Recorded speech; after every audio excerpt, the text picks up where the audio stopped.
Hello students, welcome to Eco Simplified. I am really sorry, थोड़ा late हो गया video upload करने में, पर अब से मैं ट्राई करूँगी कि रेगुलर बेसिस पे वीडियोस अपलोड हों ताकि आप लोगों को दिक्कत ना आए।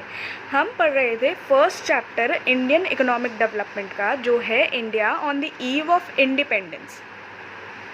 इसमें लास्ट वीडियो में हमने एग्रीकल्चरल सेक्टर देखा था, जिसमें एक्सप्लॉयटेशन हमने समझा था कि ज़मींदारी सिस्टम के थ्रू एक्सप्लॉयटेशन होता है। अगर आपको रिव्यू चाहिए तो आप मेरी पुरानी वाली वीडियो, जो डे 3 की वीडियो है, वो देख सकते हो, जिसमें हमने पूरा एग्रीकल्चर सिस्टम को देखा है कि किस तरीके से एग्रीकल्चर सिस्टम में ज़मींदारी सिस्टम ऑफ लैंड रेवेन्यू के थ्रू ब्रिटिशर्स जो थे वो फार्मर्स को एक्सप्लॉइट कर रहे थे, और यहाँ पे भी डिवाइड एंड रूल की पॉलिसी आ रही थी।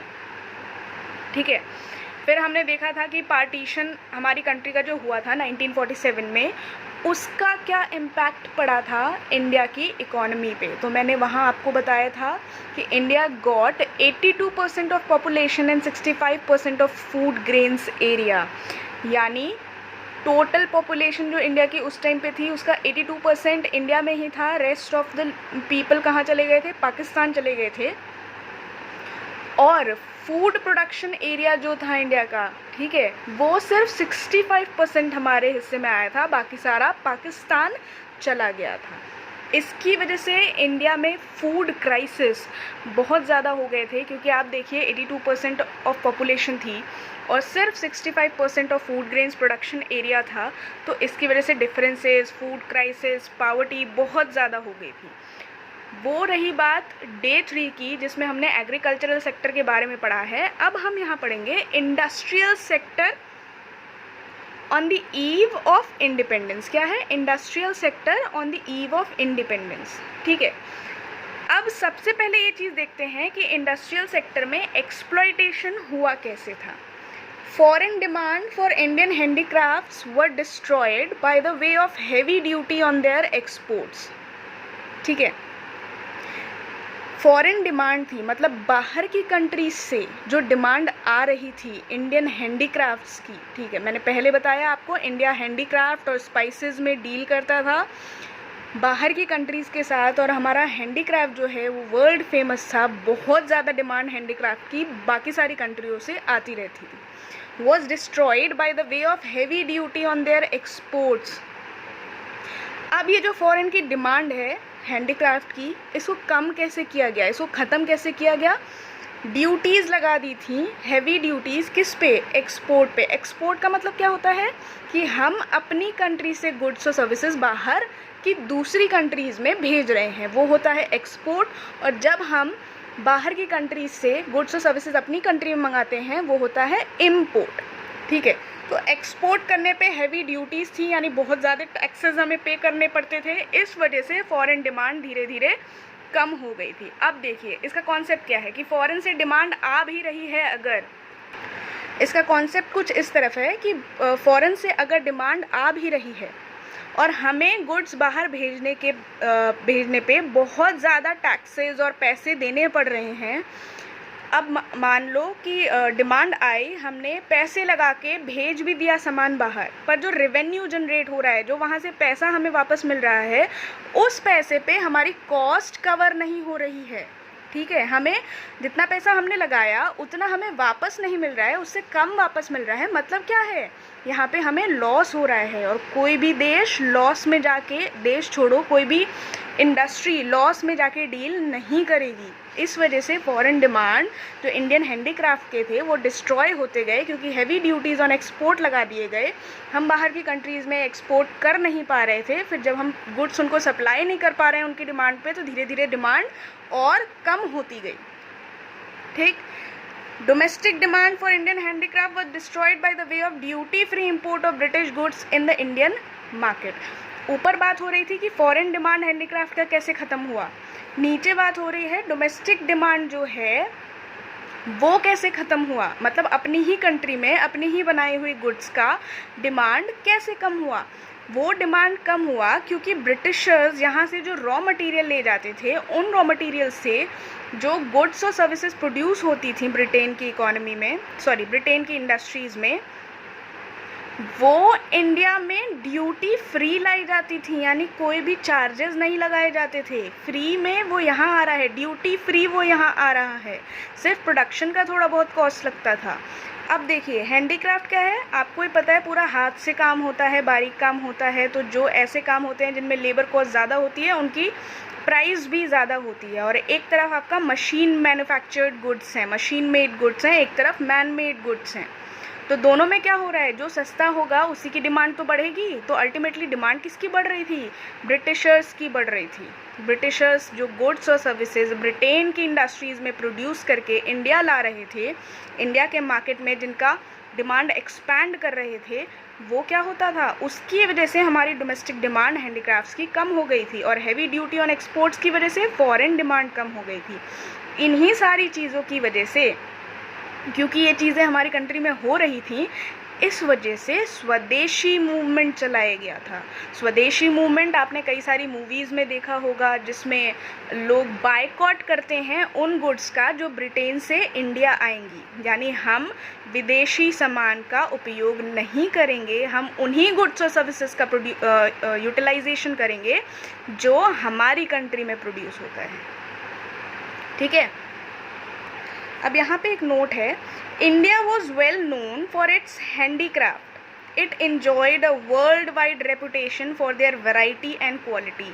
अब इंडिया का जो हैंडीक्राफ्ट था वो वर्ल्ड वाइड फेमस क्यों था, वैराइटीज़ बहुत सारी अवेलेबल थी और बहुत फाइन क्वालिटी मिलती थी हमारे हैंडीक्राफ्ट में, इसलिए all over the world handicraft was demanded. अलग अलग कंट्रीज से हैंडीक्राफ्ट की डिमांड इसीलिए आती थी क्योंकि वैरायटी और क्वालिटी हम बहुत अच्छी प्रोवाइड करते थे, फाइन क्वालिटी प्रोवाइड करते थे, अलग अलग वैरायटीज़ प्रोवाइड करते थे। अब industrial sector on the eve of independence, systematic de industrialisation was done by the British government to decay the world famous handicraft by discriminatory tariff policy, bleak growth of modern industries due to lack of investment opportunities. ठीक है, ये जो word है आपका systematic de industrialisation, ये बहुत important है। आप जब आंसर्स लिखोगे, ठीक है, इंडियन इकोनॉमी के आंसर्स जब आप लिखोगे तो आपको ये स्पेसिफिक कुछ वर्ड्स ऐसे हैं जो मेंशन करने होते हैं, जिसमें एक वर्ड है आपका systematic de industrialisation. Systematic de industrialisation क्या होता है, सिस्टमेटिक मतलब प्लान्ड फॉर्म में, ठीक है, एक पूरी स्ट्रैटेजी बनाते हुए डी इंडस्ट्रियलाइजेशन किया गया था। डी इंडस्ट्रियलाइजेशन का क्या मतलब है, इंडस्ट्रियलाइजेशन जो इंडिया में इंडस्ट्रीज बढ़ ना जाएं, इस वजह से सिस्टमेटिक तरीके से इंडस्ट्रीज को इंडिया में ख़त्म किया गया था। और ये किसने किया था, ब्रिटिश गवर्नमेंट ने। क्यों किया था, ताकि the world famous handicraft industries, जो हमारी वर्ल्ड फेमस हैंडीक्राफ्ट इंडस्ट्री है, वो ख़त्म हो सके, ताकि ब्रिटिशर्स जो गुड्स बना के इंडिया में ला रहे हैं उनकी डिमांड बढ़ सके। और ये हुआ कैसे था, discriminatory tariff policy, another important point. Systematic de industrialisation was done by discriminatory tariff policy. Discriminatory tariff policy का मतलब अभी आपने पीछे पढ़ा कि हमें एक्सपोर्ट पे हैवी ड्यूटीज़ देनी पड़ती थी, पर इंपोर्ट ड्यूटी फ्री होता था। मतलब वो गुड्स लाएं तो वो पैसे नहीं देंगे, पर हम बाहर गुड्स भेज रहे हैं तो हमें पैसे देने पड़ते थे। ये क्या है, डिस्क्रिमिनेशन हो रहा है। डिस्क्रिमिनेटरी टैरिफ पॉलिसी की वजह से सिस्टमेटिक डी इंडस्ट्रियलाइजेशन हुआ था। सेकेंड क्या है, bleak growth of modern industry due to lack of investment opportunities. यानी जो मॉडर्न इंडस्ट्रीज़ थी, जैसे स्टील हुई, आयरन हुई, ये सारी इंडस्ट्रीज़ में ग्रोथ नहीं थी या बहुत कम, मिनिमम ग्रोथ थी, ना के बराबर ग्रोथ थी। क्यों, लैक ऑफ इन्वेस्टमेंट अपॉर्चुनिटी की वजह से, यानी इन्वेस्टमेंट की अपॉर्चुनिटी नहीं थी। हम इंडियंस के पास इतना पैसा नहीं था कि हम वो पैसा लगा के कोई मॉडर्न इंडस्ट्री खोल सकें। ठीक है, नेक्स्ट है आपका डिके ऑफ हैंडीक्राफ्ट, यानी ये दो जो पॉइंट हैं, इन दो पॉइंट को और आगे एक्सपैंड करके हमें पढ़ना है। फर्स्ट क्या है, decay of handicraft. It was owing to discriminatory economic and political policies pursued by the British government। यानी हैंडीक्राफ्ट कैसे खराब हुआ हमारा, डिस्क्रिमिनेटरी टैरिफ पॉलिसी, इकोनॉमिक या पॉलिटिकल पॉलिसीज़ की वजह से जो ब्रिटिश गवर्नमेंट ने अप्लाई की थी। ठीक है। ऐसी इकोनॉमिक और पॉलिटिकल पॉलिसीज़ जो ब्रिटिश गवर्नमेंट ने हमारे इंडिया में अप्लाई की थी, उनकी वजह से हैंडीक्राफ्ट में क्या हुआ था, डिके हुआ था, यानी हमारा हैंडीक्राफ्ट ख़राब हो चुका था। Discriminatory tariff policy of the state. अब डिस्क्रिमिनेटरी टैरिफ पॉलिसी क्या है, थोड़ा ओवरव्यू मैंने पीछे दिया था, वही सारी बातें यहाँ भी हैं। Tariff free export of raw material from India, ठीक है। इंडिया से जब वो रॉ मटेरियल लेके जाते थे, देखो एग्रीकल्चर में भी सेम चीज़ पड़ी है कि रॉ मटेरियल इंडिया से लेके जाते थे। अब इंडिया से जो रॉ मटेरियल वो ब्रिटेन लेके जा रहे हैं, उसी रॉ मटेरियल से तो वो गुड्स और सर्विसेज बनाते हैं और फिर वही गुड्स वो इंडिया में ला के बेचते हैं, ठीक है। तो जब वो इंडिया से रॉ मटेरियल लेके जाते हैं तो वो रॉ मटेरियल टैरिफ फ्री होता है। यानी अगर हम ब्रिटेन के साथ डील कर रहे हैं फॉरेन एक्सचेंज में या फॉरेन गुड्स एंड सर्विसेज में डील कर रहे हैं, तो हम ब्रिटेन को अगर सामान भेज रहे हैं तो टैरिफ फ्री होगा। पर ब्रिटेन के अलावा किसी और कंट्री के साथ अगर हम ट्रेड में इन्वॉल्व हैं तो उस पर हमको एक्स्ट्रा ड्यूटीज़ देनी पड़ेंगी। Tariff free import of British industries product in India, ठीक है। टैरिफ फ्री एक्सपोर्ट हो रहा है रॉ मटेरियल का, कहाँ पे, इंडिया से ब्रिटेन। टैरिफ फ्री इंपोर्ट हो रहा है ब्रिटिश इंडस्ट्रियल प्रोडक्ट्स का इनटू इंडिया, यानी ब्रिटेन के साथ ट्रेड हो रहा है तो उस पर कोई टैक्सेस, कोई टैरिफ नहीं लग रहे हैं, ठीक है। But heavy duty was placed on the export of Indian handicraft. DK of handicraft was and result. यानी कि अगर हम किसी और ब्रिटेन को छोड़ के, एक्सेप्ट ब्रिटेन, अगर हम किसी और कंट्री के साथ डील कर रहे हैं तो हमें वहाँ पे क्या होता था, हैवी ड्यूटी पे करनी पड़ती थी। लेकिन अगर ब्रिटेन के साथ डील कर रहे हैं तो टैरिफ फ्री एक्सपोर्ट और टैरिफ फ्री इंपोर्ट होता था, ठीक है। पहला पॉइंट ये था discriminatory tariff policy. Second point है आपका disappearance of princely courts. Second point क्या है, disappearance of princely courts. The beginning of British rule implied the end of princely courts. The Nawabs, Rajas, princes, etc. patronized the handicraft, because of which the Indian handicraft industry has acquired international reputation. अब देख लो, जितनी भी movies आप लोग देखते हो या कोई पुराने ज़माने की मूवी देख रहे हैं, कोई राजा महाराजा की मूवी देख रहे हैं, उसमें क्या होता था, वो पूरा अच्छे अच्छे कपड़ों में कारीगरी की हुई, बहुत फाइन हैंडीक्राफ्ट के कपड़े पहनते थे, शॉल ओढ़ते थे, शेरवानी पहनते थे। तो वो सारी चीज़ें बनती कहाँ थी, इंडिया में बनती थी। और पहले नवाब्स होते थे, राजाज होते थे, प्रिंस होते थे, तो वो अपनी पोजीशन के अकॉर्डिंग कपड़े पहनते थे, ठीक है, सोने चांदी के तारों से बने हुए और इस टाइप के कपड़े। और जब वो इंडिया से बाहर जाते थे, वो इन्हीं अपनी जो उनका पहनावा है वो वही पहन के जाते थे। और जब वो पहन के इंडिया को बाहर रिप्रेजेंट कर रहे हैं तो वो चीज़ बाहर की कंट्री में उन चीज़ों की बहुत ज़्यादा डिमांड बढ़ गई थी, ठीक है। इसी रिप्रेजेंटेशन की वजह से इंटरनेशनल रेप्यूटेशन जो था इंडिया के हैंडीक्राफ्ट का वो बहुत ज़्यादा बढ़ा था, ठीक। लेकिन आप देखो, जब ब्रिटिशर्स आए तो प्रिंसली कोर्ट्स गायब होने लगे, ठीक है। मतलब राजा महाराजा अब रहे नहीं, जो थोड़े बहुत रहे उनके पास पावर्स नहीं थे, वो भी ब्रिटिश गवर्नमेंट के अंडर में आने लगे, ठीक है। तो जिन्होंने एक्सेप्ट नहीं किया कि वो ब्रिटिशर्स के अंडर में नहीं आएंगे, उनको कहीं ना कहीं मार दिया गया, ज़बरदस्ती की गई, उनसे उनका राज्य छीन लिया गया, XYZ बहुत तरीके की चीज़ें हुई। तो मतलब क्या, हमारे मतलब की चीज़ यहाँ क्या है कि ब्रिटिशर्स के आने की वजह से प्रिंसली कोर्ट्स जो थे, यानी राजा महाराजा की जो दरबारें लगती थी, उनका अपना लॉ होता था, वो सारी चीज़ें कहीं ना कहीं ख़त्म होती गई। अब सोचो, जब राजा महाराजा ही नहीं रहे तो वो उतने रिच कपड़े भी नहीं पहनेंगे। जब कपड़े नहीं पहनेंगे तो उसकी डिमांड इंडियन मार्केट में भी क्या हो जाएगी, कम हो जाएगी।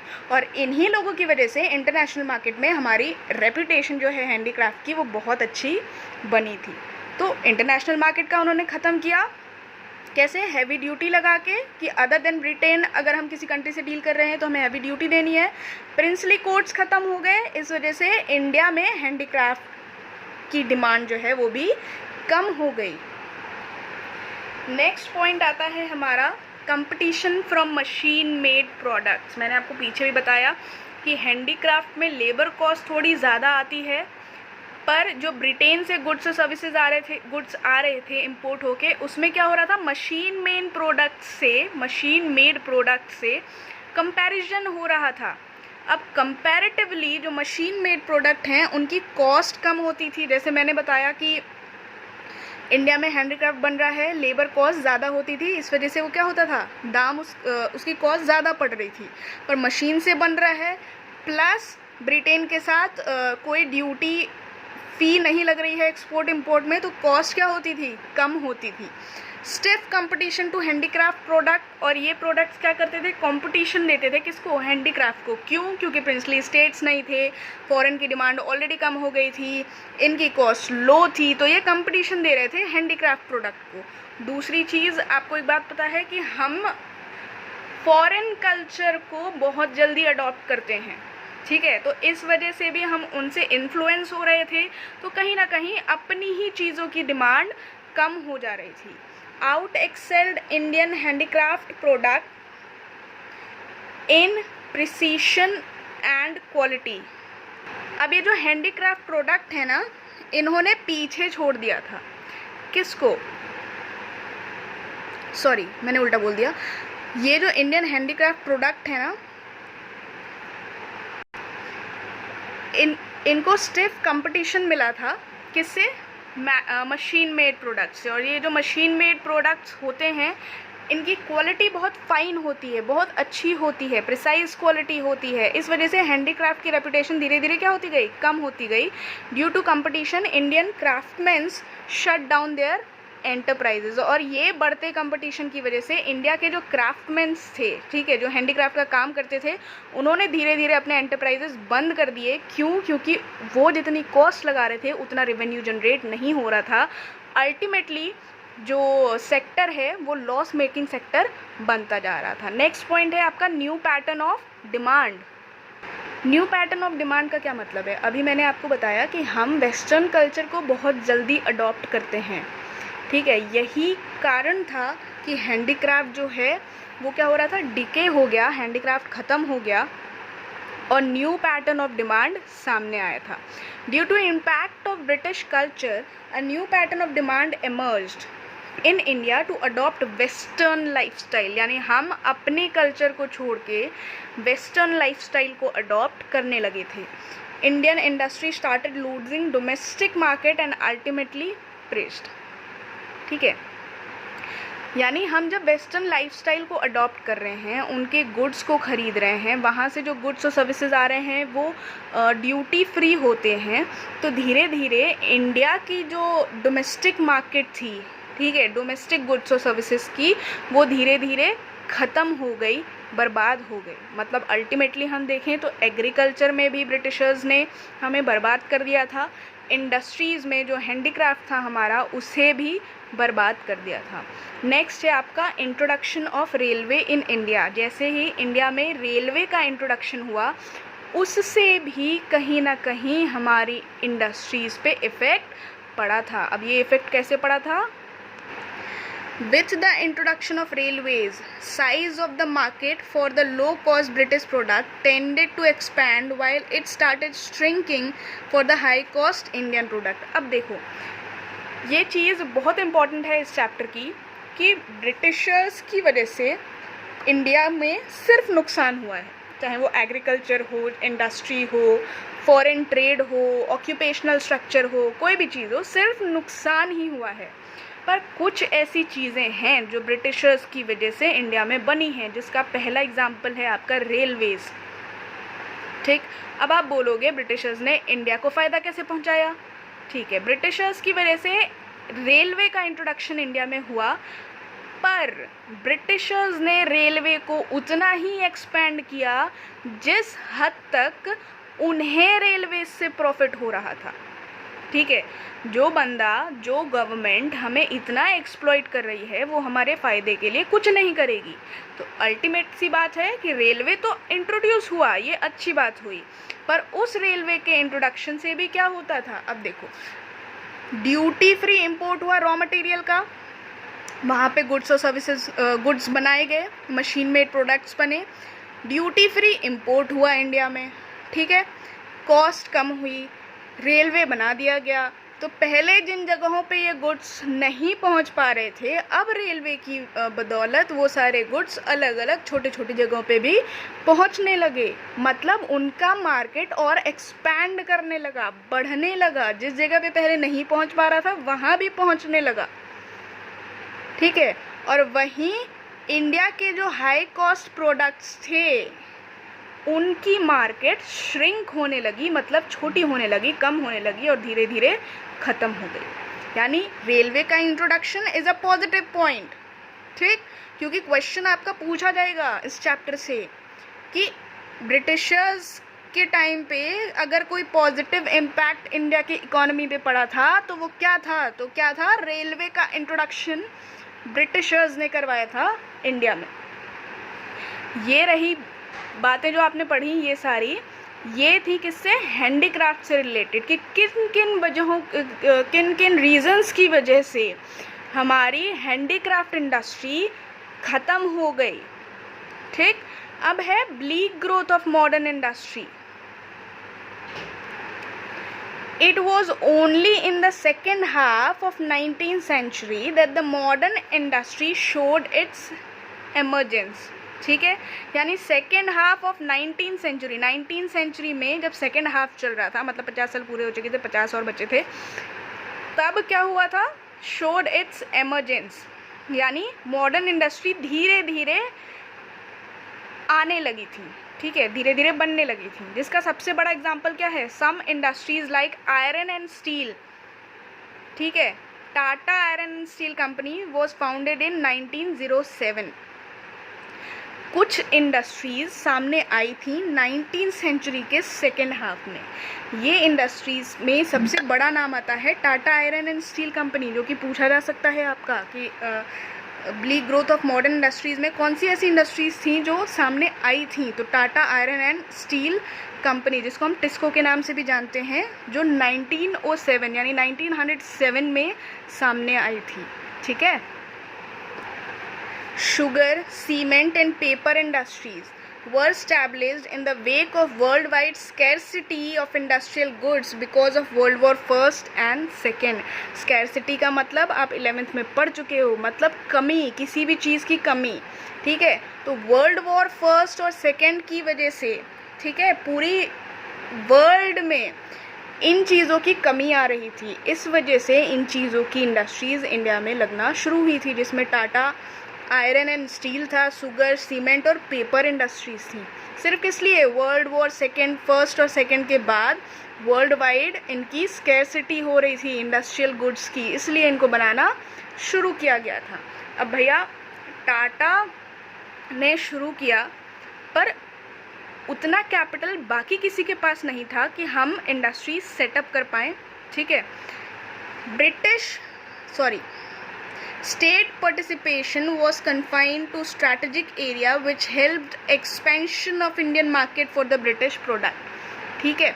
यहाँ क्या देख रहे हैं हम, स्टेट्स पार्टिसिपेशन। स्टेट का मतलब क्या है, गवर्नमेंट का जो पार्टिसिपेशन है वो उन स्ट्रैटेजिक एरिया में था, उन स्पेसिफिक एरियाज में था जिन्होंने हेल्प किया ब्रिटिश प्रोडक्ट को इंडियन मार्केट में एक्सपैंड करने में। जिसका एग्जांपल बहुत बड़ा है रेलवे के बाद आप आगे भी पढ़ोगे, इंडिया में पोर्ट्स का डेवलपमेंट हुआ, पोस्टल सर्विसेज का डेवलपमेंट हुआ।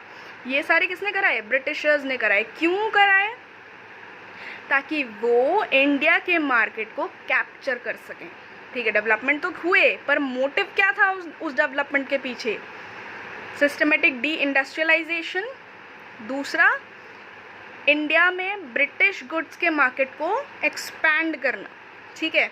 No capital good industry, it produce good like machine and industrial plants which are use for further industrialisation. यानी कैपिटल गुड इंडस्ट्री हमारे पास नहीं थी। अब कैपिटल गुड इंडस्ट्री आप पूछोगे क्या होती है, तो इसका आंसर मैंने पहले ही लिखा हुआ है, it produce goods like machine and industrial plants which are used for further industrialization. capital good industry वो इंडस्ट्री होती है जो ऐसे गुड्स बनाती है जो आगे की इंडस्ट्रीज में हेल्प करते हैं इंडस्ट्रियलाइजेशन के लिए। जैसे एक कंपनी है जो मशीन्स बनाती है, ठीक है, तो दूसरी कंपनी होगी जो उस मशीन को यूज़ करते हुए कोई और गुड बनाएगी। तो कैपिटल गुड इंडस्ट्री क्या हो गई, एक ऐसी इंडस्ट्री जो मशीन बनाती है, उस मशीन को यूज़ करते हुए हम फर्दर इंडस्ट्रियलाइजेशन करते हैं, वो क्या है, कैपिटल गुड इंडस्ट्री हो गई। अब देखिए, ये जो पॉइंट आपने पढ़े ऊपर सारे, इसका मेन एसेंस क्या है। This pointed to the backwardness of the Indian economy with little or no evidence of dynamic change।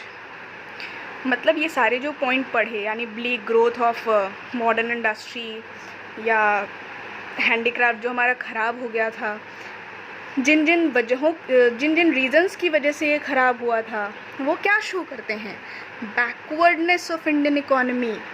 ठीक है, backwardness of Indian economy. Backwardness का मतलब मैंने क्या बताया था, जहाँ पे इनकम में कोई ग्रोथ नहीं हो रही है, पॉवर्टी डोमिनेट करती है, किसी के पास बेसिक एसेंशियल की चीज़ें नहीं हैं, ठीक है, जिसमें ग्रोथ का कोई एविडेंस नहीं होता है, चेंज का कोई एविडेंस नहीं होता है, हम हमेशा पीछे के पीछे ही चलते चले जाते हैं। तो इन सारी चीज़ों की वजह से इंडिया की इकोनॉमी में बैकवर्डनेस देखने को मिली थी। यहाँ पे आपका ख़त्म होता है इंडस्ट्रियल सेक्टर। ठीक है, इससे पहले एग्रीकल्चरल सेक्टर पढ़ चुके हैं। अब आती है बात फॉरेन ट्रेड की।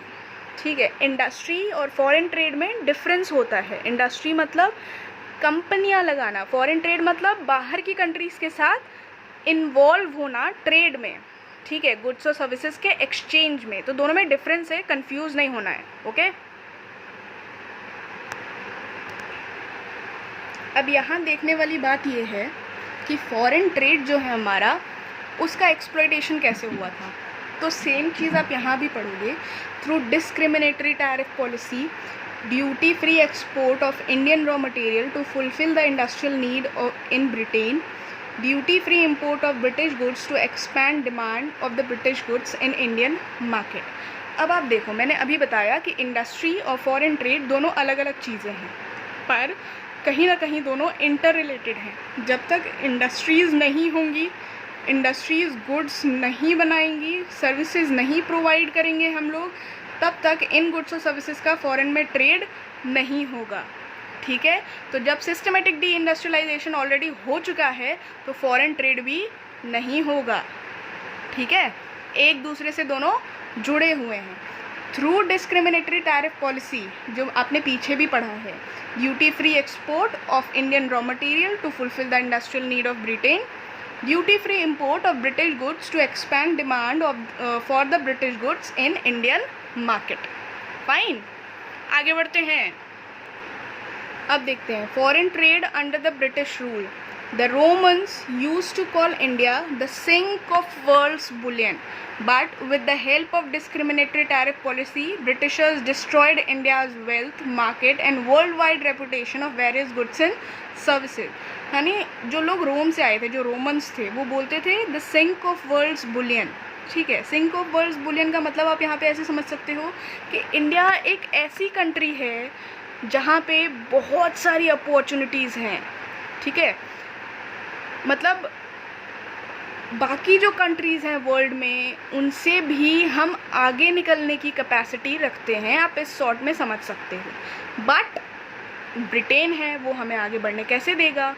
With the help of discriminatory tariff policy, Britishers destroys India's wealth, market, world wide reputation of various goods and services. पर ब्रिटेन ने डिस्क्रिमिनेटरी टैरिफ पॉलिसी का यूज़ करते हुए इंडिया के वेल्थ को, मार्केट को, वर्ल्ड वाइड रेप्यूटेशन जो थी हमारी, चाहे वो स्पाइसेस में हो, हैंडीक्राफ्ट में हो, हर एक चीज़ को डिस्ट्रॉय कर दिया था। वही मैंने बताया ना, ब्रिटिशर्स हैं, मानेंगे कैसे, तो उन्होंने हर एक चीज़ को डिस्ट्रॉय करके रख दिया, ताकि इंडिया, एक तरीके से समझ लो कि ब्रिटिशर्स ने इंडिया की बैकबोन तोड़ दी। अब जिसकी रीढ़ की हड्डी ही नहीं है, वो चल कैसे पाएगा। पर फिर भी इंडिया उठ के खड़ा हुआ 1945 में, आज़ादी के टाइम पे। ओके, अब देखते हैं कि इंडिया का फॉरेन ट्रेड को कैसे ब्रिटिशर्स ने रेगुलेट किया था। ठीक, अपने हाथ में कैसे लिया था। Net exporter of primary products and imported of finished goods, जो कि एक सिंपल सा फंडा है, आप बहुत पहले से पढ़ते आ रहे हो इस चैप्टर में कि हम प्राइमरी प्रोडक्ट्स या रॉ मटेरियल को एक्सपोर्ट करते थे और फिनिश्ड गुड्स को इंपोर्ट करते थे। तो ये बहुत बेसिक पॉइंट है इस चैप्टर का, जिसकी वजह से हमारा एक्सप्लॉयटेशन हुआ था। Composition of export and imports reflect utter backwardness of Indian economy. ठीक है, जो कॉम्पोजिशन था एक्सपोर्ट और इंपोर्ट का, मतलब कौन से गुड्स हम बाहर भेज रहे हैं, कौन से बाहर से यहाँ मंगा रहे हैं, वो हमें बैकवर्डनेस दिखाता है इंडियन इकोनॉमी की। ठीक है, क्योंकि देखो सिर्फ एक कंट्री के साथ ट्रेड में इन्वॉल्व हैं, बाकी कंट्रीज़ के साथ ट्रेड में इन्वॉल्व नहीं है। जिस एक कंट्री के साथ ट्रेड में इन्वॉल्व हैं वहाँ से हमें कोई फ़ायदा नहीं हो रहा है, उल्टा उसकी वजह से हमारी डोमेस्टिक इंडस्ट्रीज़ पे बहुत ज़्यादा फ़र्क पड़ रहा है। तो कहीं ना कहीं क्या है, अटर बैकवर्डनेस दिखाती है, ठीक है, इंडियन इकोनॉमी की। नेक्स्ट क्या है, monopoly control of India's foreign trade.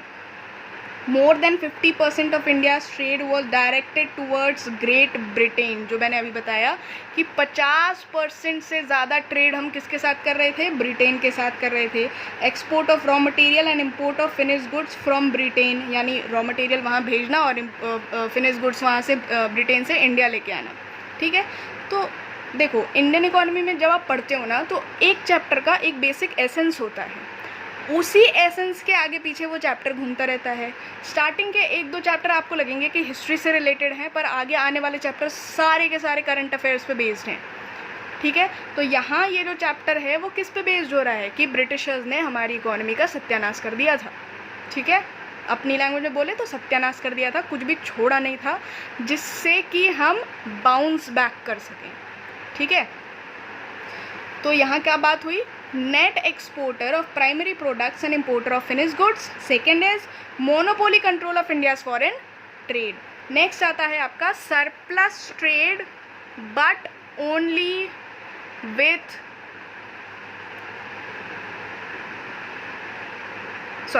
Surplus trade but only to benefit the British. ठीक है, यानी सरप्लस ट्रेड तो हो रहा था, पर किस लिए हो रहा था, सिर्फ और सिर्फ ब्रिटिशर्स को बेनिफिट कराने के लिए हो रहा था। Surplus generated as balance of trade was only spent to meet administrative and war expenses by the British government in India. ये जो वर्ड्स हैं, टर्म्स है, बैलेंस ऑफ ट्रेड हुआ, सरप्लस जनरेशन हुआ, ये इंडियन इकोनॉमी के आगे के चैप्टर्स में आपको डिटेल में समझ आएगा। अभी हम सिर्फ इतना समझते हैं कि ये जो सरप्लस ट्रेड है, मतलब जो पैसा हमें मिल रहा है, ठीक है, ट्रेड करने पे अगर कुछ सरप्लस जनरेट हो रहा है, सरप्लस मतलब रेवेन्यू से ज़्यादा हमें पैसा मिल रहा है, वो पैसा इंडिया के बेनिफिट पे नहीं लगाया जाता था। वो क्यों लगाया जाता था, एडमिनिस्ट्रेटिव एक्सपेंसेस होते हैं, यानी ब्रिटिशर्स यहाँ रह रहे हैं, उनके रहने में उनके एडमिनिस्ट्रेटिव एक्सपेंसेस हैं, उन पे खर्च किया जाता था। जो वो वॉर एक्सपेंसेस होते हैं, वॉर एक्सपेंसेस मतलब बाहर की कंट्रीज़ के साथ लड़ाइयाँ हो रही हैं, तो आर्मी पे जो एक्सपेंस हो रहा है, वॉर पे जो एक्सपेंस हो रहा है, वो कहीं ना कहीं देखा जाता था। These expenses led to a huge drain of wealth as it was not used for investment. ये बड़ा क्वेश्चन है, ड्रेन ऑफ वेल्थ से जो बनता है। ठीक है, तो ड्रेन ऑफ वेल्थ का क्या मतलब है कि एक तो हमारी इकोनॉमी जो स्ट्रॉन्ग थी उसको आपने लेनी देनी कर दी, सत्यानाश कर दिया उसे। ठीक है, ख़त्म कर दिया एक तरीके से। दूसरी चीज़, जो सरप्लस अमाउंट बच भी रहा है, जो इंडिया का वेल्थ है, अब जैसे कोहिनूर की बात करते हैं, कोहिनूर भी वो ले गए। ठीक है, तो ऐसे इंडिया जो रिच था बहुत सारी चीज़ों में, तो इंडिया का वेल्थ वो यहाँ से उठा के ले गए थे। ठीक है, जो सरप्लस ट्रेड में मिल भी रहा है उसको अपने एडमिनिस्ट्रेटिव एक्सपेंसेस और वॉर एक्सपेंसेस में लगा रहे थे। हमारा वेल्थ जो था वो इंडिया से ले जा रहे थे, और ये सारा इंडिया से जा रहा था तो लॉस हो रहा था। क्यों? क्योंकि इन्वेस्टमेंट पर्पज से नहीं जा रहा था, वो उठा के बस ले जा रहे थे। वो इसलिए थोड़ा ना ले रहे थे हमसे कि वो यहाँ पे इन्वेस्ट करके इंडिया की इकोनॉमी को बूस्ट करना चाहते हैं, नहीं, ऐसा कुछ नहीं था। इन्वेस्टमेंट पर्पज से अगर होता तो फिर वो ड्रेन ऑफ वेल्थ नहीं कहा जाता, पर वो इन्वेस्टमेंट पर्पस नहीं था। इन्वेस्टमेंट का मतलब क्या होता है कि हम किसी चीज़ पे पैसा लगा रहे हैं, कुछ सालों बाद हमें उससे रिटर्न मिलेगा, वो होता है इन्वेस्टमेंट। ठीक है, जैसे मैं आपको पढ़ा रही हूँ, मैं अपना टाइम इन्वेस्ट कर रही हूँ, अपनी नॉलेज इन्वेस्ट कर रही हूँ, रिटर्न में मुझे क्या मिलेगा? आपके अच्छे मार्क्स, आपका पॉजिटिव रिस्पॉन्स, वो मेरा रिटर्न है इन्वेस्टमेंट का। पर यहाँ पे इन्वेस्टमेंट जैसी कोई बात नहीं होती है। Consequently poverty and backwardness were elevated, ठीक है, यानी इनकी वजह से क्या हुआ था? पॉवर्टी और बैकवर्डनेस हो गए थे बहुत ज़्यादा। अब देखो, मैंने बताया था ना, drain of India's wealth important है। When the portion of India's wealth and economy is not available to Indians is known as drain of India's wealth, यानी इंडिया का ही पैसा, ठीक है, इंडिया की इकोनॉमी ही की रॉ मटेरियल, लेकिन इंडियंस के लिए अवेलेबल नहीं है, कोई और यूज़ कर रहा है उसे, कोई और बेनिफिट ले रहा है उससे, वो क्या होता है? ड्रेन ऑफ इंडियाज़ वेल्थ होता है। सेकेंड चीज़ जो इस पॉइंट पे इम्पॉर्टेंट है फॉरेन ट्रेड पे, वो है स्वेज कैनल, ठीक है। It is an artificial waterway running from north to south, ठीक है। अब जैसे देखो, इंडिया का मैप मुझे बनाना नहीं आता, पर कुछ इस टाइप का बनता है इंडिया का मैप, आपको दिख रहा है? सॉरी, देखो नीचे का हिस्सा बना रही हूँ, कुछ ऐसा होता है, ठीक है। अब उस टाइम पे रेलवेज़ तो इंडिया के अंदर थे, बाहर तो रेलवेज़ है नहीं, एयरवेज़ होते थे। एयरवेज तो अब आए हैं, तो पहले क्या, पानी के थ्रू चीज़ें आती जाती थी, तो एक आर्टिफिशियल वाटरवे बनाया गया था नॉर्थ से साउथ की तरफ आने के लिए, ठीक है। Strategically and economically it is one of the most important waterways in the world, ठीक है। इसको प्रॉपर स्ट्रैटेजी के थ्रू बनाया गया था और इकोनॉमी को फ़ायदा पहुंचाने के लिए बनाया गया था, और ये वर्ल्ड का सबसे इम्पॉर्टेंट वाटरवे है क्योंकि इसके थ्रू बहुत सारी कंट्रीज़ आपस में ट्रेड करती हैं। It's opening in 1869 reduced the cost of transportation and made access to the India's market easier, ठीक है। बना कब था स्वेज कैनाल? 1869 में बना था, और इसके बनने की वजह से कॉस्ट बहुत ज़्यादा कम हो गई थी। अब एक होता है कि एग्जाम्पल समझाऊँ कि सीधे सीधे कान पकड़ना, हाथ घुमा के कान पकड़ना। तो जब आप हाथ घुमा के कान पकड़ते हो तो क्या हो जाता है? दिक्कत आती है। पर सीधे सीधे कान पकड़ते हो तो क्या होता है? प्रॉब्लम नहीं होती है उतनी। तो छोटा सा एग्जांपल सॉर्ट ऑफ कि पहले आपको बहुत लंबा घूम के इंडिया के पास आना पड़ता था, पर स्विस कैनाल बन गया तो आप इजीली इंडिया के मार्केट में एंटर कर पाते थे। क्यों? क्योंकि टाइम ड्यूरेशन कम हो गया, ठीक है, ट्रांसपोर्टेशन कॉस्ट कम हो गई। इसकी वजह से इंडिया के मार्केट में एंटर करना बहुत ज़्यादा ईजी हो गया था। तो इम्पॉर्टेंट क्या है यहाँ पे? ड्रेन ऑफ इंडियाज वेल्थ क्या होता है, और स्विस कैनाल कब बना था? 1869 में बना था। क्यों बना था?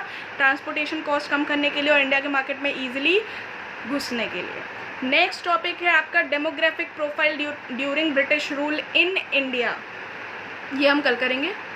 तब तक के लिए घर पे रहिए, सेफ़ रहिए, घर से बाहर जाने की ज़रूरत नहीं है। और मैं पूरी कोशिश करूँगी कि डेली बेसिस पे वीडियोस अपलोड हों ताकि आप लोगों को दिक्कत ना आए। चैनल को लाइक करिए, सब्सक्राइब करिए, शेयर करिए, कमेंट करिए, अपने व्यूज़ बताइए ताकि मैं इसे और अच्छी तरीके से इम्प्रूव कर पाऊँ। अभी कुछ बेसिक इक्विपमेंट्स अवेलेबल नहीं हैं जिनकी वजह से मुझे ऐसे वीडियो बनानी पड़ रही हैं नोट्स के फॉर्मेट में। पर जैसे ही लॉकडाउन ख़त्म होगा, अगर सर्विसेज शुरू होती हैं, तो I will make it more presentable for you, more understandable for you.